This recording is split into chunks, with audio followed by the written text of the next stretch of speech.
ഇന്ന് നമ്മൾ സംസാരിക്കാൻ പോകുന്നത് കളേഴ്സിനെ പറ്റിയിട്ടാണ്.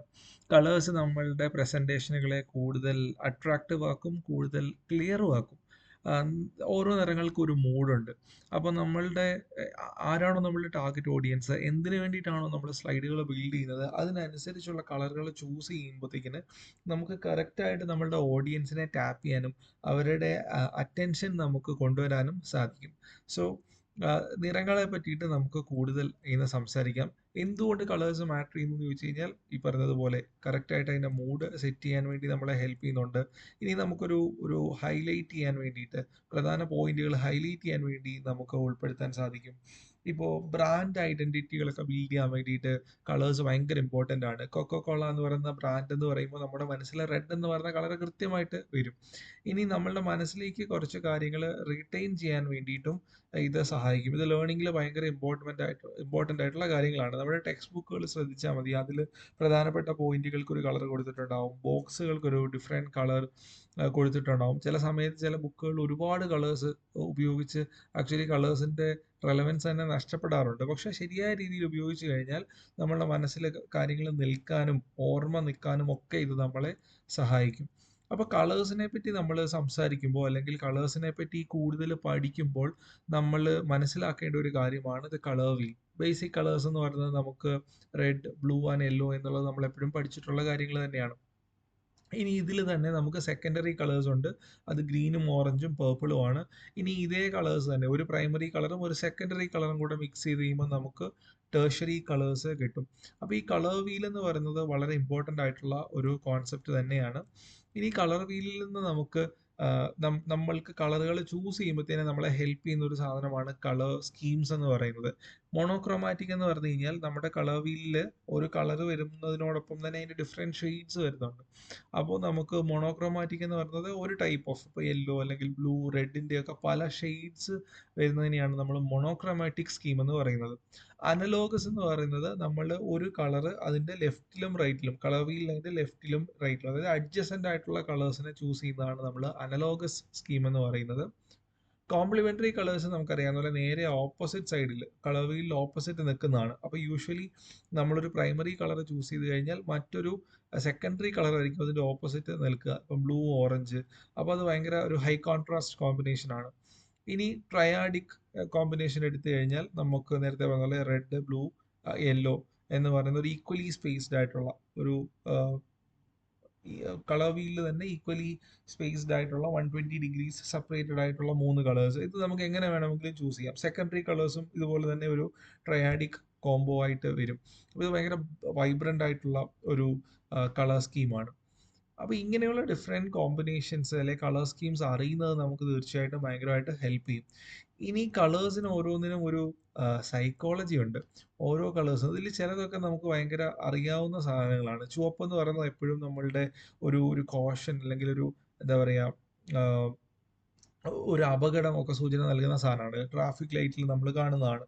ഇനി ബ്ലൂ ആണെങ്കിൽ ഭയങ്കര ഒരു ഒരു ട്രസ്റ്റിനെയൊക്കെ സൂചിപ്പിക്കുന്ന സാധനമാണ്. പ്രൊഫഷണലിസത്തെ സൂചിപ്പിക്കുന്നതാണ്. അതുകൊണ്ട് തന്നെയാണ് നമ്മൾക്ക് ഫേസ്ബുക്കിന്റെ കളർ എന്ന് പറയുന്നത് നീല തിരഞ്ഞെടുക്കാൻ, ബ്ലൂ തിരഞ്ഞെടുക്കാനുള്ള ഒരു റീസൺ അതുകൊണ്ട് തന്നെയാണ്. ഗ്രീൻ ആണെങ്കിൽ നമുക്ക് പ്രകൃതിയെ സൂചിപ്പിക്കുന്ന കളറാണ്, ഗ്രോത്തിനെ സൂചിപ്പിക്കുന്ന കളറാണ്, ലേണിങ്ങിനെ സൂചിപ്പിക്കുന്ന കളറാണ്. യെല്ലോ ആണെങ്കിൽ നമുക്ക് ഒപ്റ്റിമിസത്തെ സൂചിപ്പിക്കുന്ന കളറാണ്. അതോടൊപ്പം തന്നെ കോഷൻ, ജാഗ്രതയെ സൂചിപ്പിക്കുന്ന കളറാണ്. സ്കൂൾ ബസ്സുകളുടെ നിറം എന്ന് പറയുന്നത് യെല്ലോ ആണ്, മഞ്ഞയാണ്. മുന്നറിയിപ്പ് ബോർഡുകൾക്ക് മഞ്ഞ നിറമാണ്. പർപ്പിള് ഒരു ആഡംബരം കാണിക്കാൻ വേണ്ടി നമുക്ക് അല്ലെങ്കിൽ ക്രിയേറ്റിവിറ്റി ഒക്കെ സൂചിപ്പിക്കാനുള്ള കളറാണ്. നമ്മളുടെ ഡയറി മിൽക്കിൽ പേർപ്പിൾ ഉപയോഗിച്ചിരിക്കുന്ന ഒരു നല്ല എക്സാമ്പിൾ ആണ്. ഇനി നമുക്ക് കുറച്ച് ന്യൂട്രൽ കളേഴ്സ് ഉണ്ട്. ബ്ലാക്കും വൈറ്റും ഗ്രേയും ഒക്കെ ന്യൂട്രൽ കളേഴ്സ് ആണ്. ഇതൊരു മോഡേൺ ഫീല് കൊണ്ടുവരും. വളരെ കൃത്യമായിട്ട് നമുക്ക് ഉപയോഗിക്കാൻ സാധിക്കും. അപ്പോൾ ഇങ്ങനെയുള്ള കളേഴ്സ് നമ്മൾ ചൂസ് ചെയ്യുമ്പോൾ ഇത് നമ്മൾ 6 കളേഴ്സേ പറഞ്ഞുള്ളൂ. ഇതുപോലെ നമുക്ക് ഓരോ സിറ്റുവേഷൻ അനുസരിച്ച് കളേഴ്സിനെ കൊണ്ടുവരാൻ സാധിക്കും. അപ്പം നമ്മൾ കൊടുക്കുന്ന കോണ്ടന്റ് അനുസരിച്ച് നമ്മളുടെ സിറ്റുവേഷൻ, നമ്മളുടെ ഓഡിയൻസ്, നമ്മളുടെ പർപ്പസ് ഒക്കെ അനുസരിച്ച് നമുക്ക് ഇതുപോലെ കളേഴ്സ് കൊണ്ടുവരാൻ സാധിക്കും. ഇനി കളേഴ്സിൽ വളരെ ശ്രദ്ധിക്കേണ്ട ഒരു കാര്യമാണ് നമ്മൾ നേരത്തെ ഡിസ്കസ് ചെയ്തിട്ടുള്ളതാണ് കോൺട്രാസ്റ്റ് എന്ന് പറയുന്നത്. അപ്പോൾ നമ്മൾ കളേഴ്സ് ചൂസ് ചെയ്യുന്ന സമയത്ത് തന്നെ കുറേ കളർ കൊണ്ടുവരിക എന്നുള്ളതല്ല, അത് നമ്മൾക്ക് ക്ലാരിറ്റി, എൻഷുർ ചെയ്യുന്നുണ്ടോ, നമ്മൾ ആൾക്കാർക്ക് വളരെ കൃത്യമായിട്ട് അത് വായിക്കാൻ പറ്റുന്നുണ്ടോ, റിട്ടൻഷനെ ഹെൽപ്പ് ചെയ്യുന്നുണ്ടോ എന്നുള്ളതൊക്കെ ശ്രദ്ധിക്കണം. ഹൈ കോൺട്രാസ്റ്റ് കളേഴ്സ് നമ്മൾ പറഞ്ഞതാണ്, ബ്ലാക്ക് ഓൺ വൈറ്റ് ഒരു ക്ലാസിക് എക്സാമ്പിൾ ആണ്. ഇനി ലോ കോൺട്രാസ്റ്റ് കളേഴ്സ് നമുക്ക് ഇപ്പൊ ഇതിൽ ഈ യെല്ലോയിൽ തന്നെ നമ്മൾ വേറൊരു ഷെയ്ഡ്, ഒരു ലൈറ്റർ ഷെയ്ഡ് കൊണ്ടുവന്നിരിക്കുമ്പോൾ അത് വായിക്കാൻ ഭയങ്കര ബുദ്ധിമുട്ടാണ്. അതിലൊരു സബ് ഹെഡിങ് ഉണ്ട് എന്നുള്ളത് കണ്ടുപിടിക്കാൻ ഭയങ്കര ബുദ്ധിമുട്ടാണ്. ഇതുപോലെ തന്നെ ഇമ്പോർട്ടൻ്റ് ആയിട്ടുള്ള ഒരു കോൺസെപ്റ്റ് ആണ് ഒരു കളർ പാലറ്റ് എന്ന് പറയുന്നത്. അതായത് നമ്മളൊരു ഡിസൈൻ ചെയ്യുന്ന സമയത്ത് നമ്മൾ അതിന് വേണ്ടി ചൂസ് ചെയ്യുന്ന കളേഴ്സിന്റെ ഒരു കോമ്പിനേഷനെയാണ് നമ്മൾ പാലറ്റ് എന്ന് പറയുന്നത്. ഇവിടെ ഒരു സാമ്പിൾ പാലറ്റിൽ 6 കളേഴ്സ് ഉണ്ട്. 6 കളേഴ്സ് വേണമെന്ന് നിർബന്ധമില്ല. നമ്മൾ യൂഷ്വലി 3 അല്ലെങ്കിൽ 4 കളേഴ്സ് ആണ് എടുത്താലും മതി. നമുക്ക് ഒരു പ്രൈമറി കളർ ഉണ്ടാവും, 1 2 3 ആക്സെന്റ് കളേഴ്സ് ഉണ്ടാവും, ദെൻ സപ്പോർട്ട് ചെയ്യാൻ വേണ്ടിയിട്ട് നമുക്ക് ന്യൂട്രൽ കളേഴ്സ് ഉണ്ടാവും. എന്തിനാണ് നമ്മളൊരു പാലറ്റ് ചൂസ് ചെയ്യുന്നത് എന്ന് ചോദിച്ചു കഴിഞ്ഞാൽ, നമ്മൾക്കൊരു ആഹ്, ഒരു വിഷ്വൽ ഒരു യൂണിറ്റി ഉണ്ടാവും, നമ്മളുടെ ഒരു കൺസിസ്റ്റൻസി ഉണ്ടാവും നമ്മളുടെ എൻ്റെ ഒരു ഡിസൈനിൽ.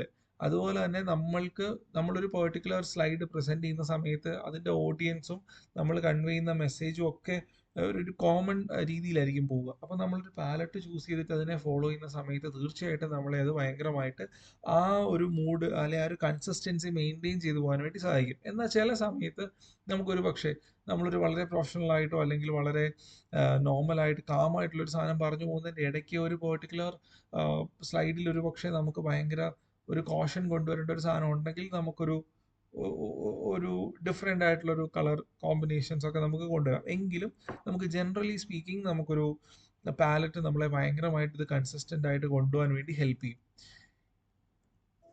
നമ്മൾക്ക് ഈ കളർ പാലറ്റ് ഒക്കെ ബിൽഡ് ചെയ്യാൻ വേണ്ടിയിട്ട് നമുക്ക് വേണേൽ മാനുവലി ബിൽഡ് ചെയ്യാം. ഇതിനകത്ത് തന്നിട്ടുള്ള കളറിനെ പറ്റിയിട്ടൊക്കെ ഇവിടെ മുമ്പ് സ്ലൈഡിലൊക്കെ കാണിച്ചിട്ടുള്ള ഒരു സാധനമാണ് ഈ ഒരു കോഡ് ഉണ്ട്. നമുക്ക് കളർ എന്ന് പറയുന്നത് ഓരോ കളറും നമ്മുടെ പ്രൈമറി കളേഴ്സിന്റെ കോമ്പിനേഷൻസ് ആണ്. അപ്പൊ നമുക്ക് ഇവിടെ കാണാൻ പറ്റും ഒരു 6 ഡിജിറ്റ് ഒരു കോഡ് ഉണ്ട്. ഇതിനൊരു ഹെക്സ് കോഡ് എന്നാണ് പറയുന്നത്. ഹാഷ് വെച്ചിട്ടാണ് സ്റ്റാർട്ട് ചെയ്യുന്നത്. അങ്ങനെ ഓരോ കളറിനും ഒരു കോഡ് ഉണ്ട്. കളറിനെ റെപ്രസെന്റ് ചെയ്യാൻ വേണ്ടിയിട്ടുള്ള ഒരു രീതി മാത്രമാണ് കളർ കോഡ് എന്ന് പറയുന്നത്. ഇതല്ലാതെ മറ്റു പല ഓപ്ഷൻസ് ഉണ്ട്. നമുക്കിനി കാണേണ്ടതെന്ന് വെച്ച് കഴിഞ്ഞാൽ നമുക്കൊരു കളർ പാലറ്റ് എങ്ങനെ ബിൽഡ് ചെയ്യാം എന്നുള്ളതാണ്. അപ്പൊ അതിന് ഏറ്റവും കൂടുതൽ നമുക്ക് എളുപ്പത്തിൽ പല ടൈപ്പ് ഓഫ് വെബ്സൈറ്റുകളൊക്കെ ഉണ്ട്. നമ്മൾ ഉപയോഗിക്കുന്ന ക്യാൻവ എന്ന് പറയുന്ന വെബ്സൈറ്റ് ഉപയോഗിച്ച് നമുക്കിത് വളരെ എളുപ്പത്തിൽ നമുക്കൊന്ന് ചെയ്തു നോക്കാം. അപ്പോൾ ക്യാൻവയിലേക്ക് നമ്മൾ വന്നു കഴിഞ്ഞാൽ ക്യാൻവയിൽ ഒരു കളർ പാലറ്റ് ജനറേറ്റർ ഉണ്ട്. ക്യാൻവയിൽ നമ്മൾ വന്നു കഴിഞ്ഞാൽ കളേഴ്സ് എന്നുള്ള ഓപ്ഷനിലേക്ക് പോയി കഴിഞ്ഞാൽ നമുക്ക് കുറേ അധികം കളർ പാലറ്റ് ഐഡിയാസ് ഉണ്ട്, കളർ വീൽ ഉണ്ട്, കളർ മീനിങ് ഒക്കെ ഡീറ്റെയിൽ ആയിട്ട് നമുക്ക് കാണാൻ സാധിക്കും. ക്യാൻവയുടെ കളർ പാലറ്റ് ജനറേറ്ററിലേക്ക് പോയി കഴിഞ്ഞാൽ നമുക്കൊരു ഇമേജ് അപ്ലോഡ് ചെയ്ത് കൊടുത്തു കഴിഞ്ഞാൽ അതിനുള്ളിൽ നിന്ന് ക്യാൻവ അതിനുള്ളിലുള്ള ഇമേജ് കളേഴ്സിനെ പിക്ക് ചെയ്ത് തരും. അല്ലെങ്കിൽ നമുക്കൊരു ഡെമോ ഇമേജ്, ഇപ്പോൾ ഇവിടെയുള്ള ഇമേജ് വെച്ച് കഴിഞ്ഞാൽ അതിൽ ഏതൊക്കെ കളേഴ്സ് ആണുള്ളത് നമുക്കറിയാം. ജസ്റ്റ് അതിലേക്ക് ചെന്ന് കഴിഞ്ഞാൽ നമുക്ക് ഇതായിട്ട് കോപ്പി ഓപ്ഷൻ ഉണ്ട്. അപ്പോൾ ആ കളർ നമുക്ക് കോപ്പി ചെയ്തെടുക്കുകയും ചെയ്യാം.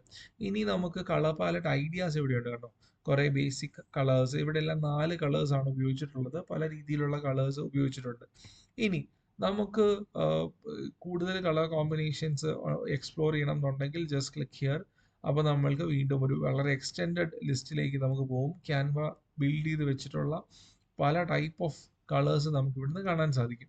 ഇനി നിങ്ങൾക്ക് സ്വന്തമായിട്ടൊരു കളർ പാലറ്റ് ബിൽഡ് ചെയ്യണമെങ്കിലോ, അങ്ങനെ ബിൽഡ് ചെയ്യുന്ന സമയത്ത് നമ്മൾ 3 റാൻഡം കളേഴ്സ് എടുത്തു കഴിഞ്ഞാൽ നമ്മൾ നേരത്തെ പറഞ്ഞ ചില റൂൾസ് ഒക്കെ വയലേറ്റ് ചെയ്യപ്പെടാനുള്ള സാധ്യതയുണ്ട്.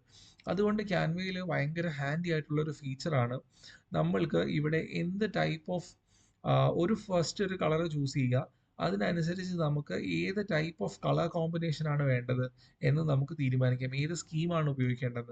നമ്മൾ നേരത്തെ പറഞ്ഞ കോംപ്ലിമെന്ററി, മോണോക്രോമാറ്റിക്, അനലോഗസ്, ട്രയാഡിക്, പിന്നെ ഉള്ളതാണ് ടെട്രാഡിക്, 4 ഓപ്ഷൻസ് വരുന്നത്. അപ്പോൾ നമുക്ക് ഇതുപോലെ പല ഓപ്ഷൻസ് ഇവിടെ അവൈലബിൾ ആണ്. ഇപ്പോൾ ലെറ്റ്സ് സേ നമുക്കൊരു മോണോക്രോമാറ്റിക് ചൂസ് ചെയ്തിട്ട് I'm going to choose blue, ഈ ഒരു പെർട്ടിക്കുലർ കളറിലെ ഒരു ഷെയ്ഡ് ഞാൻ ചൂസ് ചെയ്യുന്നു. അപ്പോൾ അതിന്റെ ഹെക്സ് കോഡ് നമുക്ക് ഇവിടെ കാണാം. അതുപോലെ തന്നെ നമുക്ക് ഇതാ ഇവിടെ അതിന്റെ അടുത്ത കളേഴ്സിന്റെയും ഒരു കോമ്പിനേഷൻ നമുക്ക് കാണാൻ സാധിക്കും. ഇനി നമുക്ക് ലെറ്റ്സ് സേ ട്രയാഡിക് ആണ് നമ്മൾ എടുക്കുന്നതെങ്കിൽ കേട്ടോ, 3 ഡിഫറെന്റ് കളേഴ്സ് നമുക്ക് ഇവിടെ കാണാൻ സാധിക്കും.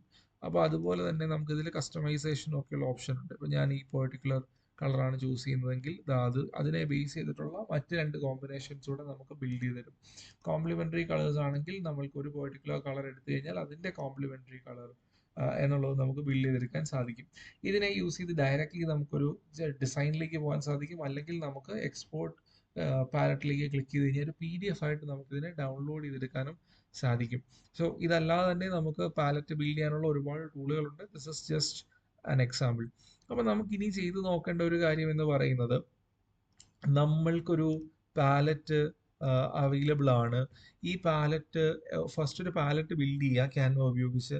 ആൻഡ് ഈ പാലറ്റ് ഉപയോഗിച്ച് അതിന് നമുക്ക് പല ടൈപ്പ് ഓഫ് പാലറ്റുകൾ ബിൽഡ് ചെയ്ത് നോക്കാം. ഒരു മോണോക്രോമാറ്റിക് പാലറ്റ് ബിൽഡ് ചെയ്യാം, നമുക്കൊരു കോംപ്ലിമെന്ററി കളേഴ്സിന്റെ പാലറ്റ് ബിൽഡ് ചെയ്യാം, അതുപോലെ തന്നെ നമുക്കൊരു ട്രയാഡിക് ബിൽഡ് ചെയ്യാം.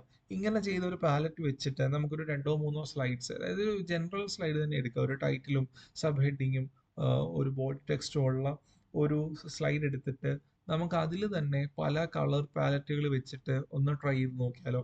അപ്പൊ എങ്ങനെയാണ് നമുക്ക് ഈ പാലറ്റുകൾ ഡിഫറെന്റ് ഓപ്ഷൻസ് നമുക്ക് എങ്ങനെയാണ് ഡിഫറൻസ് കൊണ്ടുവരിക എന്ന് നമുക്ക് മനസ്സിലാക്കാൻ സാധിക്കും.